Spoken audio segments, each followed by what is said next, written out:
claramente a seguinte observação: eles observavam, eles estavam ali para observar, porque eles pretendiam achar algum erro em Jesus ou naqueles que o seguiam. Aleluia. Eles olham para Jesus e diz: seus discípulos não respeitam as tradições antepassadas dos anciões. Seus discípulos não respeitam as coisas de Deus. Aleluia. Seus discípulos não respeitam as leis de Moisés. Jesus se levanta, olha para eles e diz: certamente Isaías já tinha falado a respeito de vocês.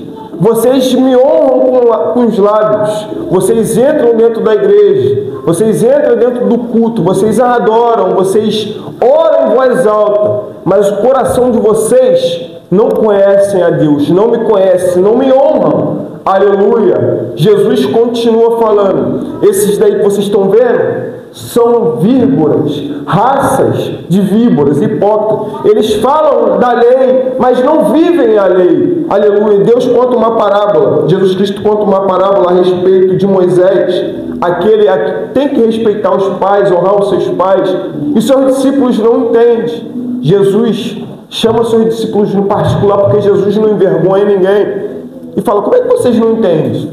Vocês estão há tanto tempo comigo e não conseguem compreender algo fácil. Aleluia.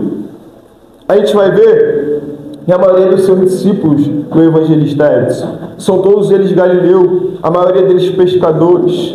Aquela região a qual Jesus estava localizado, na Galiléia, era um lugar de comércio para a pesca, era um lugar portuário.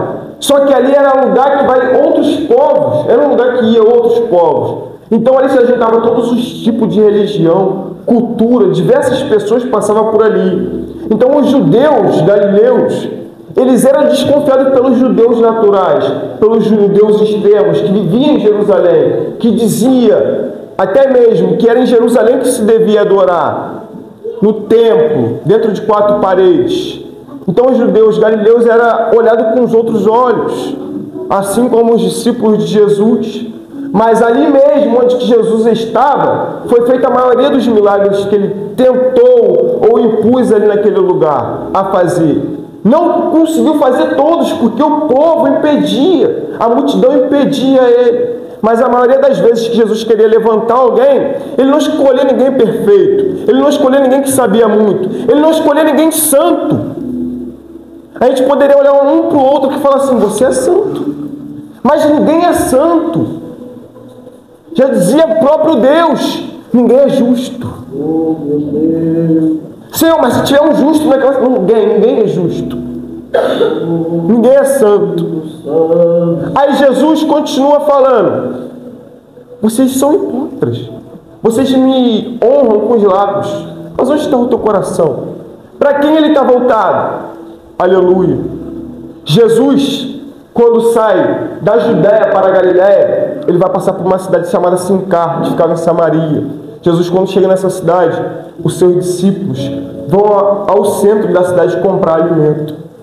Jesus senta na beira de um poço, em outras traduções, fonte de Jacó. Vai chegar uma mulher até ele e vai dizer: mulher, dá-me de beber. Jesus olha para aquela mulher e pede de beber, pastor. Como alguém santo, puro, vai pedir para uma mulher impura dar-me de beber? Porque Jesus não se importa com o que está aqui fora, o exterior. Jesus não se importa com aquilo que a gente impõe para as pessoas na rua, aqui dentro da igreja. Ele quer saber como está aqui dentro. Está limpo? Está purificado? Ele olha para aquela mulher e vê que aquela mulher está desanimada da vida, totalmente disposta a largar tudo, talvez querendo desistir até mesmo da sua vida. A mulher responde: como tu, sendo judeu, me pedes de beber que sou mulher samaritana? Jesus olha para aquela mulher e responde: mulher, se tu soubesse o dom de Deus, tu me pediria de beber e eu lhe daria água que jorraria para a vida eterna. Aleluia. Porque aquela mulher estava acostumada com o tipo de água, meu amigo Eduardo, que ela bebe naquele exato momento, mas depois vai ter sede de novo. Porque poço é algo fundamentado por mãos humanas.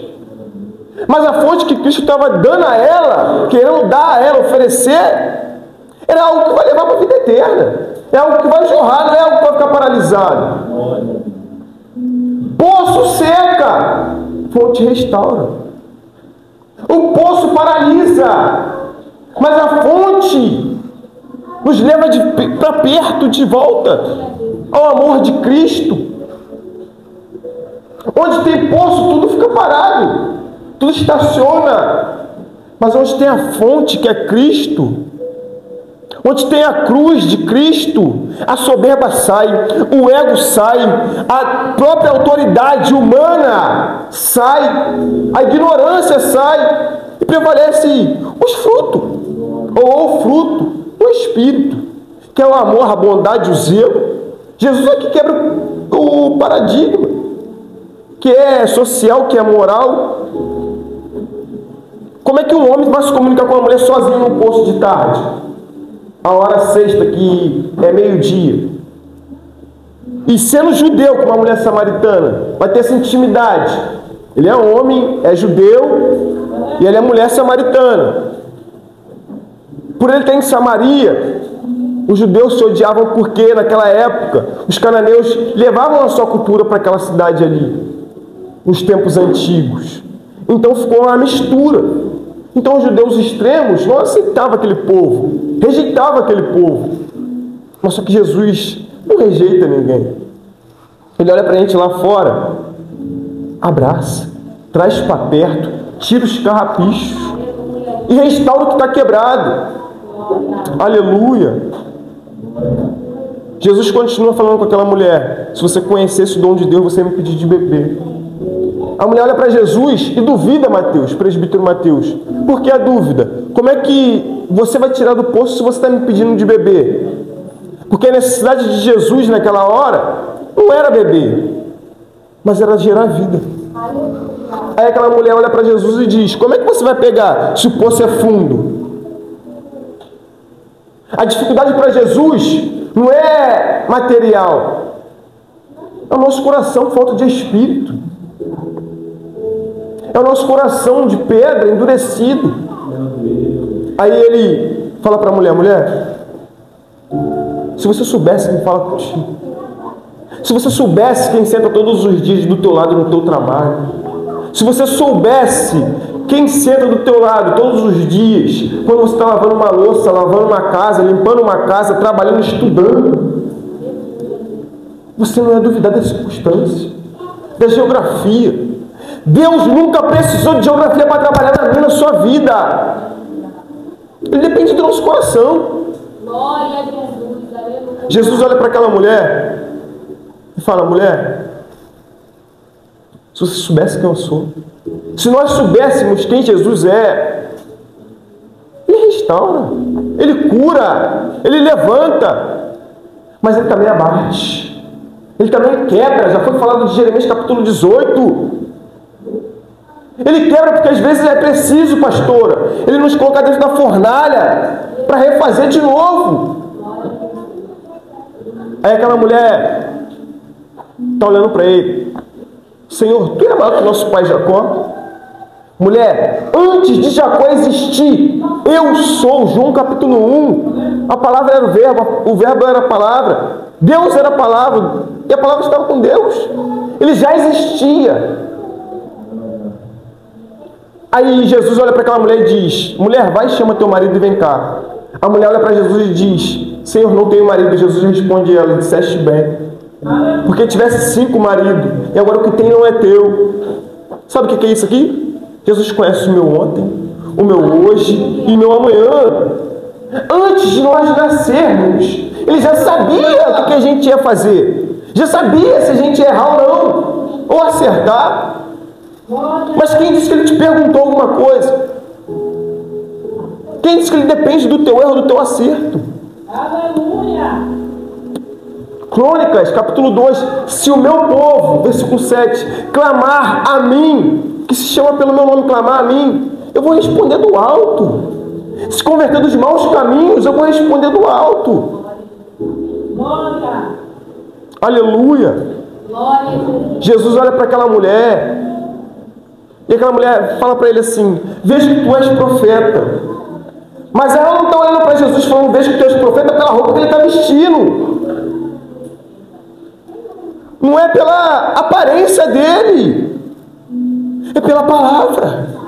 É pelo poder da palavra. Eu não tenho, pastor, disser. Eu não sou. Eu não mereço. É dom de Deus. É o poder da palavra. Veja que tu és profeta. É a palavra. Não é a revelação de Cristo. Eu vou provar da vida daquela mulher. Ela diz, veja que tu és profeta.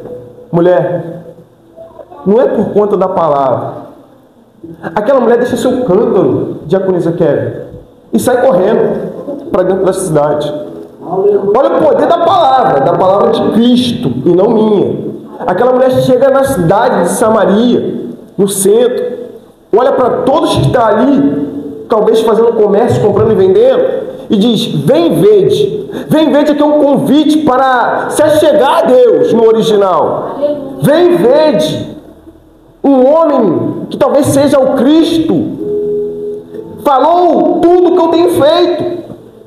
A cidade não é 100 pessoas, não é 50 pessoas. Sai ao encontro de Jesus. Aquela mulher se torna uma missionária do Novo Testamento. Uma pecadora. 5 minutos de palavra de Cristo. Se torna uma missionária. Não é uma revelação que vai transformar a vida de alguém. Eu gosto. Eu peço a Deus, Senhor, usa os teus profetas na casa. Mas não é o corinho também que vai transformar a vida de alguém. O louvor abre os corações para receber a palavra. Abre. Mas não é isso que vai salvar a vida de alguém. Aleluia. É o poder da palavra.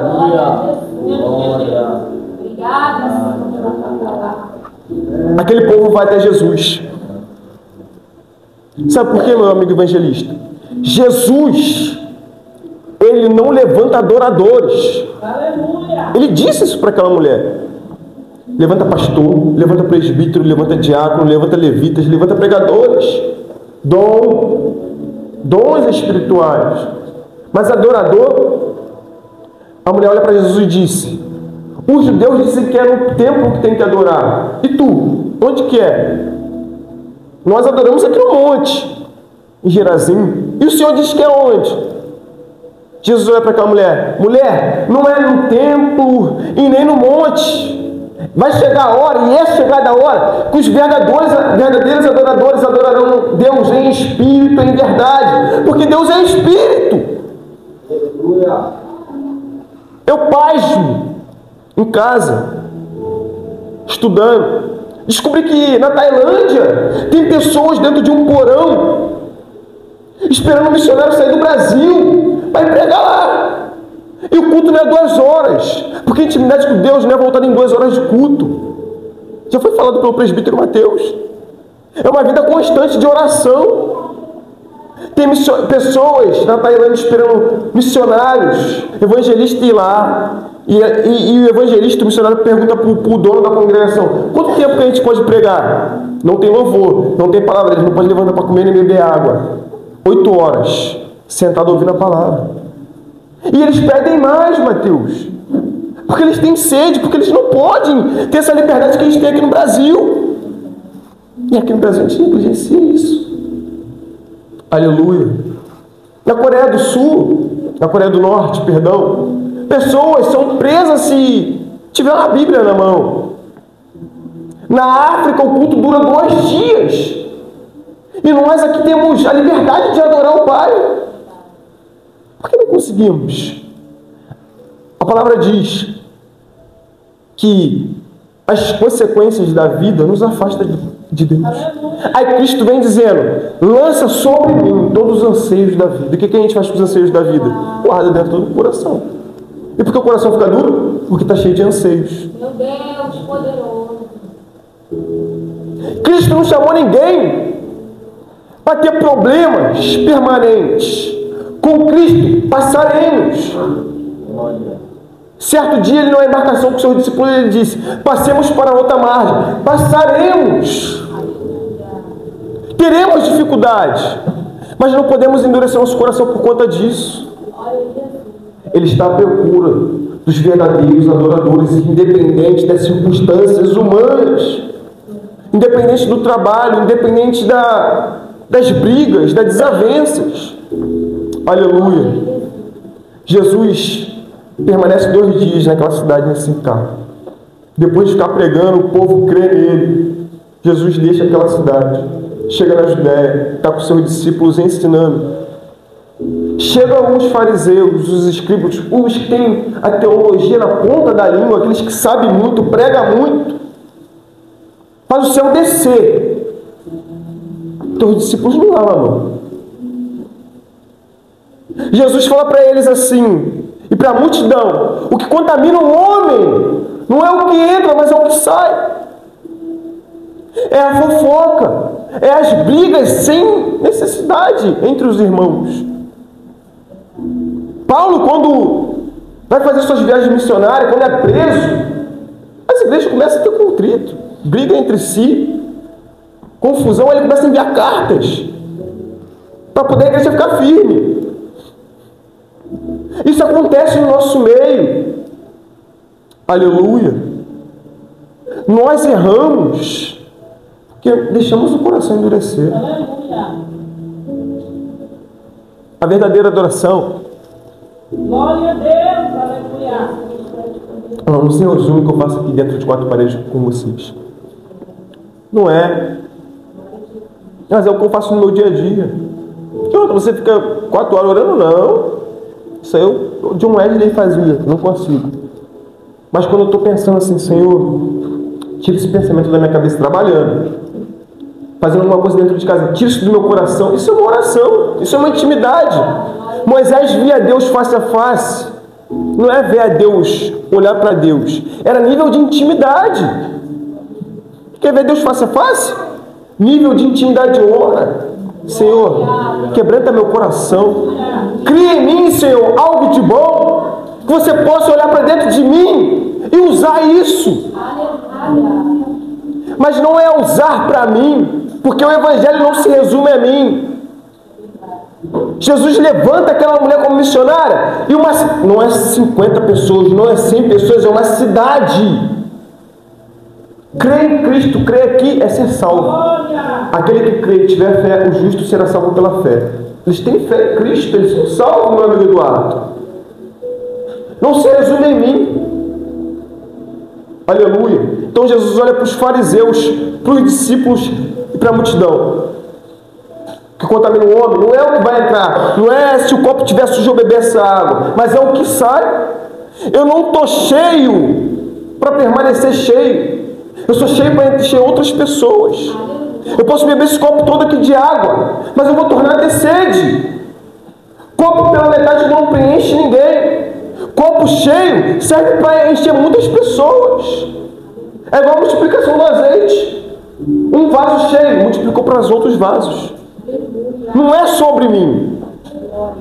Foi curado? Foi restaurado? Simão Pedro, quando tu se converter, ajuda os seus irmãos. Salmo 51, Davi está orando: Senhor, eu quero me converter para ajudar os outros. Perdoa o meu pecado, purifica o meu coração, para me ensinar os seus. Não é sobre mim. Aí Cristo olha para os seus discípulos e vê que ninguém está entendendo nada. Vocês estão comendo comigo, estão pregando comigo, estão andando para baixo comigo, vendo um milagre acontecendo e não estão entendendo uma parábola. Quer que eu conte de novo?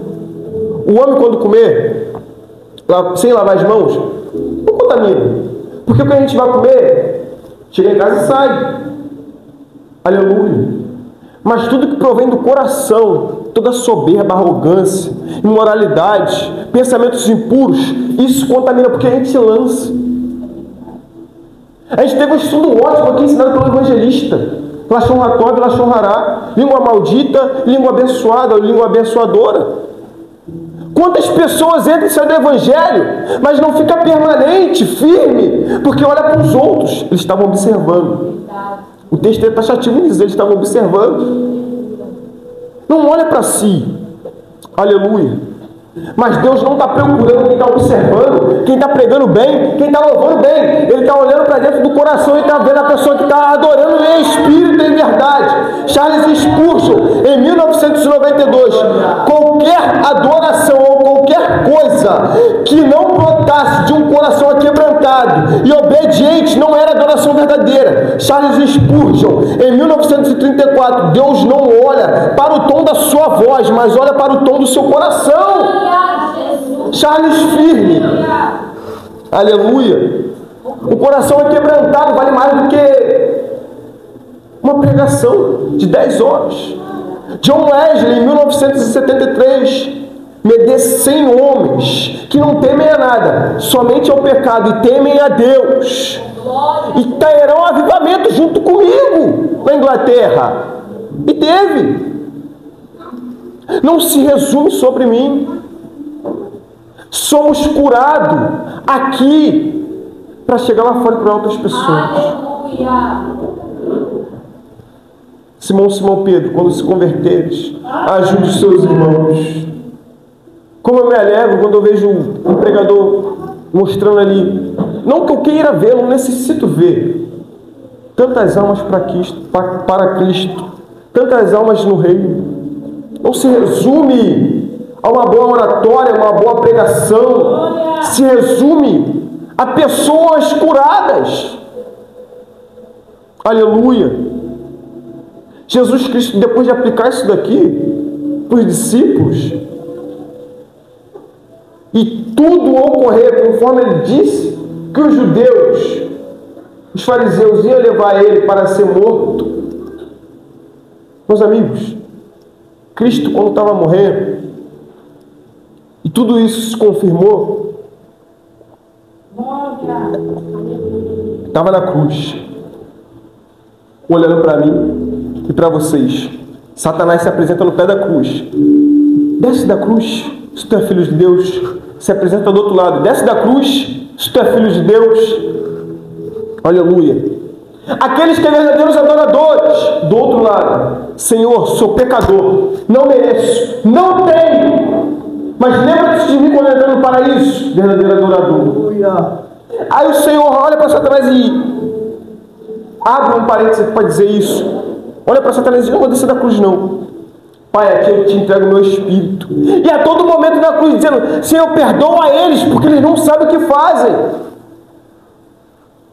Perdoa as fofocas que eles fazem, perdoa as brigas deles, perdoa o que eles fazem de errado nas escondidas, no oculto e no escondido. Olha o que Jesus diz para Pedro: eu estou rogando por ti, porque Satanás já pediu para te peneirar.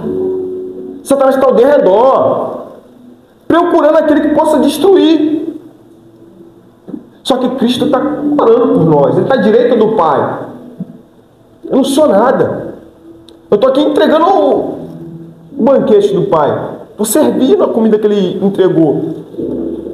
Mas Ele está orando por mim, que não mereço. Glória a Deus. Ele está orando por vocês que estão aqui sentados.